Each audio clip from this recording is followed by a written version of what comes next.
अहो इच्छित वादी करता किती कष्टाने नेता हो. खरी चांगली मनुष्य जर असेल ना तर त्याच्या अंगाला खरं असं घाम सुटेल. आणि येतात इतकी माणसं कष्टाने येतात की यांची तक्रार कोणती नाही. खायला अन्न असलं नसतो, आता अन्न नाही काहीतरी खायला घालतात. कुणी असं तक्रार केली ऐकली नाही की अन्नाच्या बरोबर मिळत नाही असं कुणी म्हटलं नाही. राहायला जागा नाही, कोण कुठे पडतो कोण कुठे निसतोचा पत्ता लागत नाही. अशा अवस्थेत येऊन मग कमावलं तरी काय मला सांगा.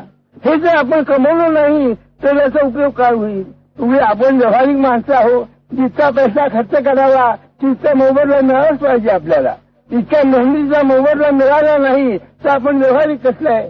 मग तुम्ही सांगा इतके कष्ट करता, इतके हालपेक्षा सोचता, इतके पैसा अडका खर्च करता, ह्याचा मोबदला तुम्ही काय घेऊन जाता सर. ह्याचा मोबदला तुम्ही काय मिळाल. इथे काय मिळण्यासारखं आहे. मुंबई पुण्यासारखे गेलं तर काहीतरी जिल्हा सांगता तरी इथनं काय घेऊन जाण्यासारखं आहे. इथे घेऊन जाण्यासारखं नाहीच आहे. इथे नाही कमी आहे म्हणजे टाकून जाण्यासारखं महत्व आहे खरं. इथे घेऊन जाण्यासारखं जर नसताना मग इथे घेऊन जाल तरी कोणतं. ह्याचा मोबदला काय मिळेल हे नको कपायला. मी काय म्हणेन हा मोबदला इथे मिळेल खास मिळेल. तो मोबदला पैसे आणण्यामध्ये मिळणार नाही. तो मोबदला मिळेल तर समाजालाच मिळेल. मी ग्वाहीतून तुम्हाला सांगतो बरोबर. तेव्हा माझं म्हणणं हे केव्हा कळेल. आत्मप्रतीतीनं आम्ही शहाणी होत आहे.